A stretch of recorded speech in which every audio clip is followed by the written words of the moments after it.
ay makakausap natin si Sir Edmer Miravalles, ang MDRRMO Chief ng Pasakaw. So may tanong natin kay Sir, patungkol po ito dito sa Water Search and Rescue Training.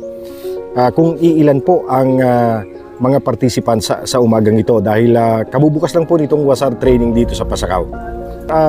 Ilan po ang lahat ng participants ng inyo pong personnel sa MDR dito po sa Pasakaw?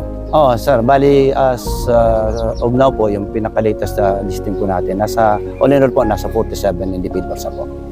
Okay, dito sa 47 sir, sa preliminary, posible pa na may malaglag dito or mayroon pong matanggal ayon po sa bilang na inyo pong pina-attend ngayon sa WASAR na ito?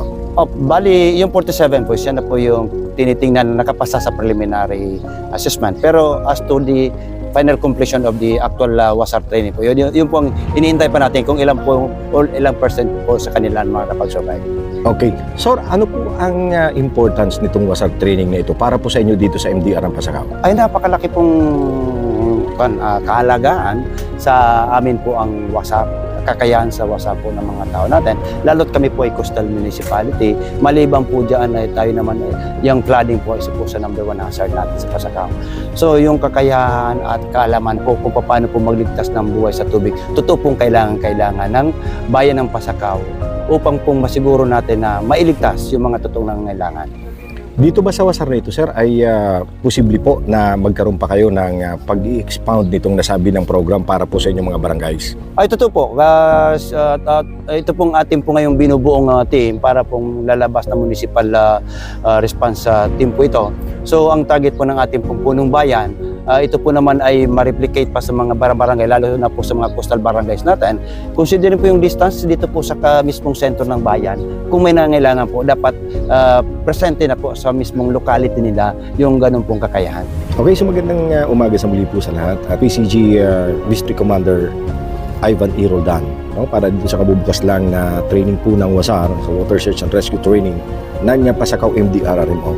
Sir, magandang umaga po sa iyo at ano po ang inyong masasabi dahil dito ay napakasigasig po ng Pasakaw MDRRMO para sa paggawa nitong nasabi ng training? Unang-una sa lahat, magandang umaga sa lahat ng mga tagapakinig ng ating programa at lalo na yung mga interesado dyan sa Water Search and Rescue Training. Itong ginaganap ngayon na Water Search and Rescue Training dito sa Pasakaw ay napakahalaga o napaka-importante sapagkat kung inyong matatandaan, noong lumubog ang Camarines Sur, ito lang ang area na pwedeng pasukan ng mga rescuers natin na augmentation rescuers na galing sa Southern Tagalog o nagmula doon sa Batangas. Bukod doon ay nakita rin natin ang kahalagahan ng lugar na ito noong dumaong dito yung ating malalaking barko nung panahon ng rehabilitation. Ngunit kung matatandaan natin, nung panahon ng Christine o kasagsagan ng bagyong Christine, ay mahigit meron dito sa barangay Kitang na mahigit 20 kilometers na lubog sa tubig na dinaanan o inantay na bumaba ng konti para mapasok ng ating mga rescuers ang Naga at mapasok din ng ibang rescuers yung mga katabi ng Pasakaw na Balatan. Kaya natutuwa naman ako na nag-inisyatibo ang ating munisipyo, yung municipal ng Pasakaw through the MDRMO at ng Philippine Coast Guard para isagawa yung pagsasanay sa Water Search and Rescue.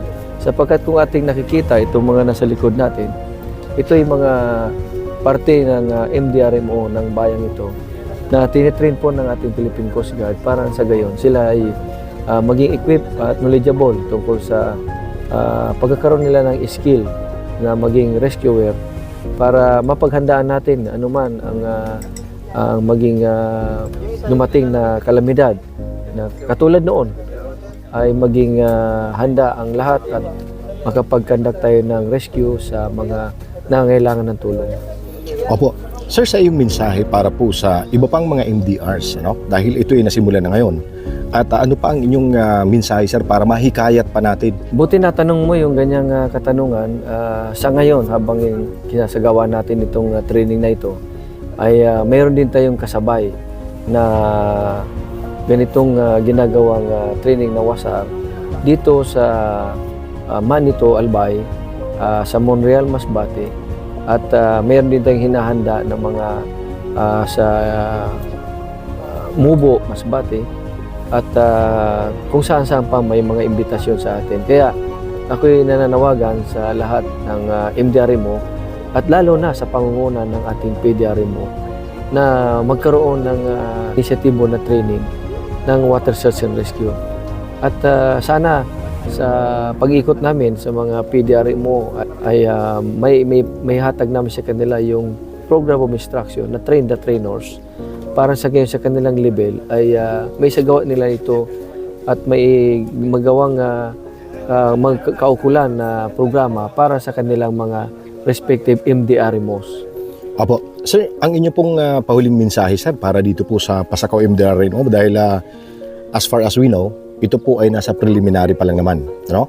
Ano po ang inyong magiging mensahe po para sa kanila? Para sa mga taga-Pasakaw, asahan ninyo na itong water search and rescue na ito ay hindi lamang sa actual na water search and rescue sapagkat yung iba naman akala nila mahirapan sila sa kanilang pag-acquire ng kaalaman through the actual. Meron din po tayong tinatawag na demonstration or yung ating water search and rescue o basic water search and rescue training. Ito naman sa pamamagitan ng awareness na binibigay natin sa mga estudyante. At kung ito ay makarating din sa pamamagitan ng awareness training din sa mga barangay para sa mga households, lalo na itong mga nasa coastal area, yung mga coastal families, o kaya malapit sa ilog, ay magkaroon sila ng kaalaman lahat patungkol sa water search and rescue na kung saan ay pwede silang mag-rescue or mabawasan ang i-rescue sapagkat alam na nila kung anong gagawin na para hindi na sila maging parte ng i-rescue. Ayun. So mga kababayan, maliwanag po ang mensahe ni Commodore Ivan Roldan ng PCG District Bicol para po sa lahat, lalong-lalo na sa ongoing na WASAR training dito po sa Pasakaw, Camarines Sur. So maraming salamat po, sir. Thank you rin. Well mga kababayan, good afternoon po sa ating lahat at andito tayo sa office po ni Mayor George Bingoa ng Pasakaw, Camarines Sur. No? Patungkol po ito sa ginaganap na WASAR training or Water Search and Rescue training sa Pasakaw. Hingin natin ng mensahe si Mayor kung ano po ang kanyang masasabi dahil ayon po sa kanya kanina ay very proactive itong kanilang partner sa ngayon at kung ano ang expectation po ng, na maibibigay para po sa lahat ng mga pasakenyo.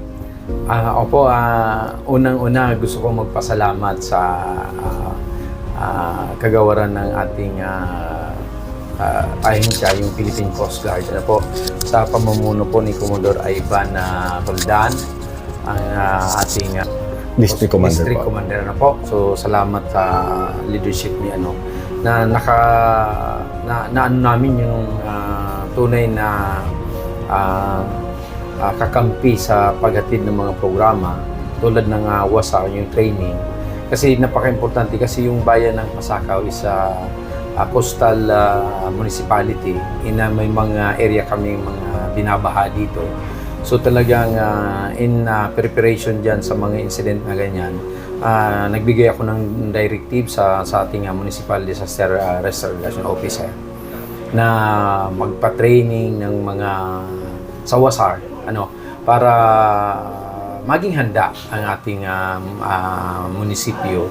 And inaasahan namin na after ng training na to, marami tayong mga mapoproduce na magiging rescuer.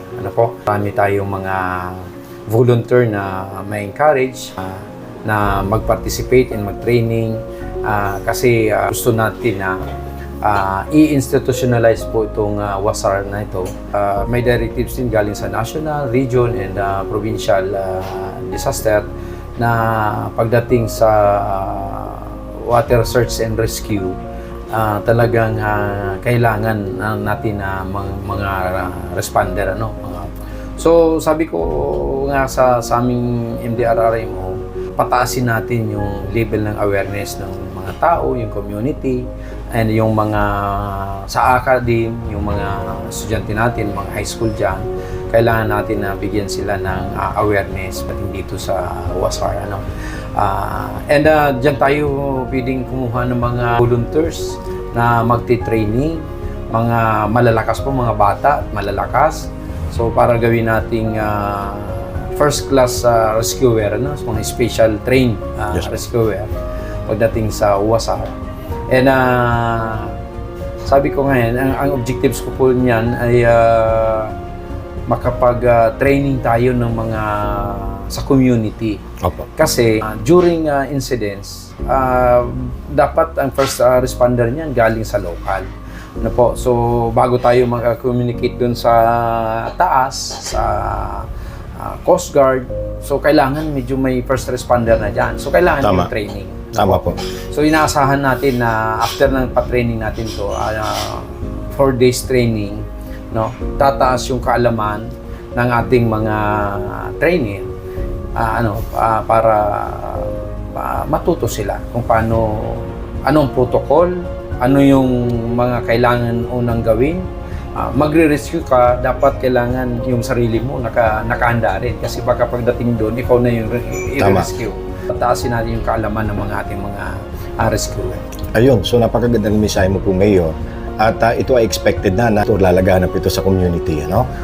Opo, ano yan, talagang ang program namin dito sa pagdating dyan sa disaster preparedness dito sa bayan ng Pasakaw ay talagang pinapalakas namin ang kampanya namin dito. Kasi ayaw namin na may casualty dito during calamity, during typhoon na yan. So kailangan nakahanda lahat yung community. Ayun. So thank you very much, Mayor, sa message mo po sa hapon na ito. At congratulations po. Maraming salamat din. Well, mga kababayan, ito po ang isa sa pinakamahirap sa part ng training na ito ng WASAR, no? Kaya dito po masusubukan ang kanilang stamina at dito ay mapapansin natin kung talagang ang kakayahan po ng mga participantes ng nasabi ng training ay kakayanin po itong 800 meters swim, no?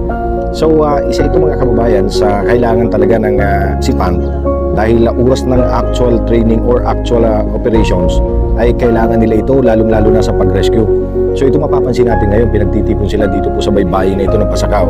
At maya-maya lang ay makikita natin na sila po ay lalangoy 800 meters. Ano? Kung kakayanin po nila sa ilalim ng dagat ng ilang segundo, ayon po sa ibibigay na tala ng trainers galing po sa Philippine Coast Guard. So ito makikita natin maya-maya lang po, no? At ayan po abang binibigyan ng detalye para po sa nasabi ng swim.